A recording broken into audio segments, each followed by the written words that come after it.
Bonjour à tous, voilà un petit tuto SpaceDraw pour vous montrer comment faire un verre de vin.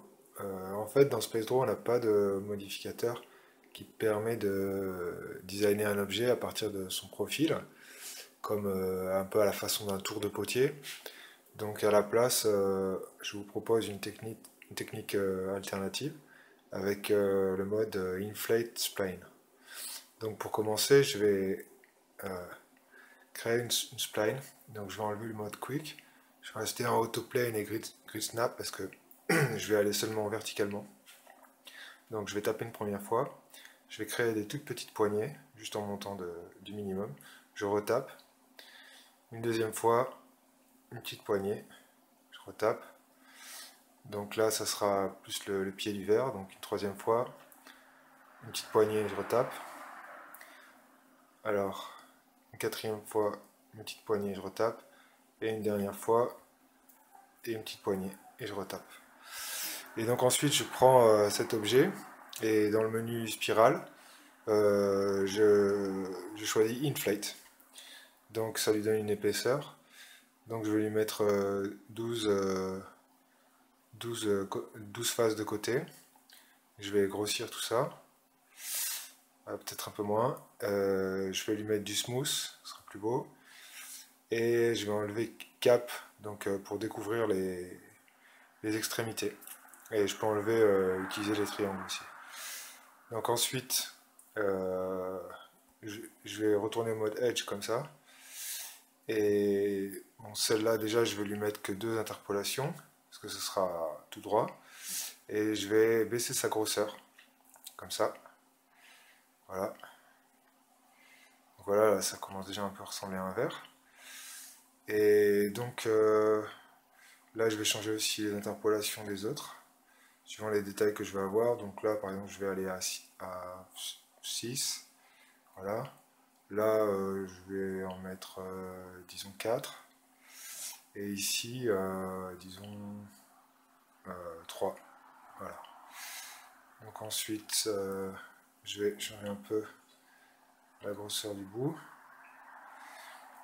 Et donc maintenant, pour améliorer le profil, en fait, je vais juste me servir des poignées. Donc dans le mode vertex, il suffit que j'aille sélectionner une poignée. Et je vais la bouger simplement. Donc je vais aller sur Move déjà. Donc je vais resélectionner mon vertice, resélectionner ma poignée. Et donc celle-là, je vais la laisser comme ça. Celle du dessous. Donc là, si vous voulez pas avoir les poignées qui bougent en même temps, celle du bas et celle du haut, vous pouvez enlever Lock Dir. Donc de cette façon, elles seront indépendantes. Bon, vous voyez que après, c'est facile à déformer hein, si vous allez à droite, à gauche. Mais pour l'instant, c'est pas le but. On va plus essayer de faire une belle forme. Donc je vais reprendre celle-ci. Je vais enlever Lock Dir. Descendre un peu. Peut-être redescendre encore un petit peu celle-là. Voilà. Ici, celle-ci, je vais la descendre. Et puis celle tout en bas, je vais la remonter un petit peu. Et voilà, on a quelque chose qui ressemble à un verre. Donc une fois que vous êtes content, vous pouvez retourner sur le mode objet, sur la inflate, et faire collapse. Alors attention, ne prenez pas le premier collapse, il concerne autre chose, mais celui à la fin qui vraiment concerne le mode inflate. Donc quand on fait collapse, ben, on retrouve un éditable, un editable poly, quoi, c'est-à-dire une forme qu'on peut vraiment éditer au niveau des vertices, des edges et tout ça. Et donc là, justement, ce qu'on va faire, on va faire un petit peu d'optimisation, parce qu'on voit que la partie centrale du verre, elle a peut-être pas besoin d'avoir 12 faces de côté, avec deux fois moins, on aurait autant de... ce serait aussi lisible. Donc ce qu'on va faire, on va sélectionner les trois boucles concernées. Donc en fait, pour l'instant, je vais juste sélectionner trois edges comme ça sur la hauteur. Et, pardon, je vais choisir loop. Et là, vous voyez sur le côté, il y a gap. Et en fait, ça me permet de choisir par exemple une seule sur 3, une seule sur 2. En fait, il dit fais un trou toutes les deux edges ou tous les. Et moi, c'est ce que je vais faire, c'est-à-dire c'est choisir une edge sur 2. Et celle-ci, ben, cette fois-ci, je vais choisir collapse.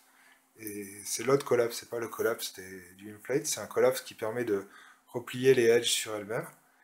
Et donc, de cette manière, on voit que sur les bords, là, ça crée des triangles. Et au milieu, j'ai plus que 6 faces. Et donc maintenant, mon, mon objet, si je lui mets un smooth dans le menu arc-en-ciel en choisissant normal, auto smooth, disons à partir de 60 degrés, bon, si j'enlève les wireframes, ben, on voit que ça fait une partie centrale qui choque pas, quoi. Donc cette technique là, vous pouvez l'utiliser aussi sur les anneaux de Edge. Donc c'est pas tout à fait comme les boucles. Et ça va concerner par exemple, disons que par exemple ici on s'aperçoit que cette boucle là elle n'est pas forcément nécessaire. Ce qu'on peut faire c'est sélectionner une edge comme ça. Donc, et au lieu de choisir loop, choisir ring qui est juste à côté. Et il va nous sélectionner toutes les edges en anneaux qui sont parallèles en fait. Et donc là, si on fait collapse, eh bien, on va voir que ça crée aussi une optimisation. Et comme ça, on peut diminuer le nombre de polygones assez facilement et arriver à quelque chose le plus optimisé possible.